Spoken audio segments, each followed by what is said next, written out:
Good evening, I'm Tanique Alexander. Thanks for joining us. It is day 4 of the hostage crisis that is going on in Midland City, Alabama, and now more officials are speaking out about the man who is holding the little boy hostage and the bus driver that tried to save him, and when we can expect for this situation to be over. Details in the continuing hostage crisis in tonight's top story at 10.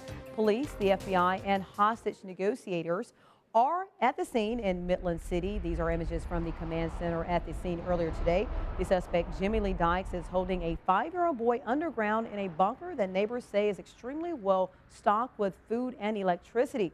Investigators say the gunman boarded a bus on Tuesday and killed the bus driver when he grabbed the boy. Alabama Governor Robert Bentley was at an event in Mobile today, but he took the time to talk about the heroic efforts of the bus driver. I am so proud of him. He did his job. He protected those children. He stood in their place. And when the demand came to take 2 children, he said no. And he lost his life because of that. The bus driver's name is Charles Poland. School officials say his quick thinking saved the lives of the other children on the bus. Authorities say there is no reason to believe that the child in the bunker has been harmed. A Jefferson County Circuit Court judge gives an 18-year sentence to a man charged with reckless murder in a fatal crash that killed 58-year-old Deborah Peoples. Friends and family are speaking out about that tragic day and how Peoples will be remembered. WVUA's Travis Leader has the story of a beloved woman by many here in the Druid City. She loved people. She was always seeking an opportunity to do something, to be of service to someone, to help someone. She was just a well-rounded person. Deborah Peoples is remembered by family and friends as a devoted teacher, Christian, and mother. One of her daughters says she would make it a priority to stay close to all 4 of her daughters. Every day my mother would call me, right before I went to bed, or she would call, all 4 of us, my sisters, every day, like when she thought we would get up. And she knew I had a really early schedule, so she would probably call me about 5:30, 6 a.m., every morning, hey, this is Mom. Deborah's commitment to family is instilled with her daughters as all 4 showed solidarity at Friday's sentencing. We just wanted to ensure that not only did the defendant's family see, but the judge see that, my family, truly, we've lost, a great person. Friends like Latrell Peoples say Deborah never stopped past retirement. At age 58, she was still substitute teaching, and she was very active at the New Zion Baptist Church in Northport. She's in our thoughts in so many ways, especially at the church, because she was always looking for ways to make improvements, and I can just see little tidbits of things around the church that was Deborah's idea.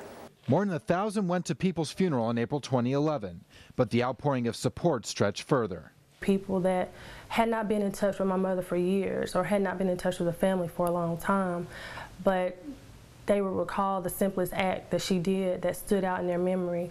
And it was very heartwarming just to get the support that we had from our family, from the community, and from people all over the country. And that was Travis Leader reporting. Peoples was also very close to her 4 grandchildren. In lighter news, Angel Flight volunteer pilots touched down in Northport today. The pilots were in town to drop off Tuscaloosa County local resident 46-year-old Kevin Smith. Smith is a patient at DCH Cancer Center and was recently diagnosed with abdomen cancer. Due to his rare form of cancer, his doctor referred him to have treatments at MD Anderson in Houston, Texas. Thankfully, with the help of DCH Cancer Center, Smith and his family discovered Angel Flight Soars, a nonprofit organization of volunteer pilots who donate their time, plane, and cost of fuel to transport people who are in need of medical treatment. Smith says blessings like these are hard to believe. All you have to do is look online at what prices are from Birmingham to Houston, and you still have the hour drive. So to be able to fly in within 5 miles of my house, especially having 4 kids, it's just it's just unbelievable. It's very rewarding and very satisfying to know that I've got a little bit of skill to do something that can help somebody. Tomorrow night on the news at 10, hear Kevin's inspiring story about his battle with cancer and the angels who have helped him along the way. And with the start of Black History Month today marks a significant day in our nation's history. Today is National Freedom Day, and it honors the signing of the 13th Amendment. On this day, February 1st, back in 1865, President Abraham Lincoln signed a joint House and Senate resolution. This later became the 13th Amendment to the United States Constitution. The amendment banned slavery in the United States. The color red was a popular choice for many people here in West Alabama and around the nation today, and it was visible at DCH in Northport. Nurses and doctors joined in by wearing red scrubs to work today. According to Janice Neal with DCH Health Systems, over 40.3 million women suffer from heart disease, but only 1 in 5 recognize it as a significant health risk. Neal says heart disease is the #1 killer of women, and wearing red is their way of raising awareness and remembering lives lost to the disease. The entire month of February is set aside for bringing attention to heart disease.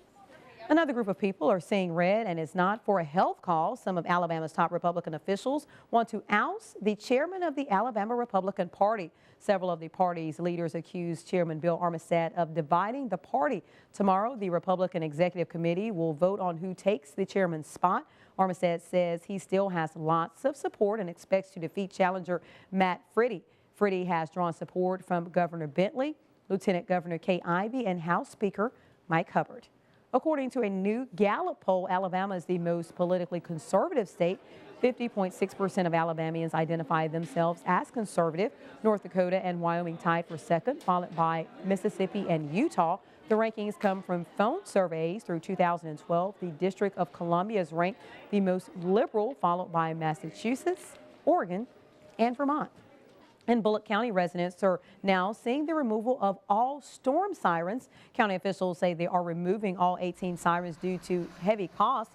County Commissioner Johnny Adams says each year $20,000 is spent on equipment malfunctions and heavy maintenance costs. Adams says these current 18 sirens have a range of 1 mile, and the county would need about 200 sirens to be effective. Leaders are telling residents to sign up for Warning System Alabama Safety Net. This alert system sends out text messages, phone calls, and emails for warnings. And speaking of the weather, let's get a first check on Alabama's home team forecast with Chief Meteorologist Richard Scott. Hey, Richard, and happy Friday to you. Hey, to make a good Friday evening, it is getting cold tonight. We've got 32 now in Tuscaloosa. All right, thanks, Richard. Officials at Auburn University made a hard decision today. They say the iconic oak trees at Toomer's Corner will be removed. Despite their efforts to save them, university officials say the trees are unlikely to survive in its current condition. Fans will have a final chance to gather around the trees before the removal. University plans to build alternative structures where fans can gather following a win. It is unclear exactly when the trees will be removed. And if you're looking for something to do with your four-legged friend this weekend, we have a suggestion for you. Tomorrow, Tuscaloosa will be hosting its first ever Mardi Paws Pet Parade. Pets of all kinds are encouraged to dress up in their Mardi Gras best with their owners. Proceeds benefit the Benjamin Barnes YMCA, Phoenix House, and Tuscaloosa's One Place. Now, you can keep up to date on Mardi Paws information by liking their Facebook page. But here is a look at some of the details. Registration begins tomorrow at 10 a.m. at Sokol Park. An auction and crowning ceremony of King and Queen is at 11, with the parade kicking off at 11:30. An award ceremony follows the event. For more information, contact Tuscaloosa's One Place at the number there on your screen, 205-462-1000.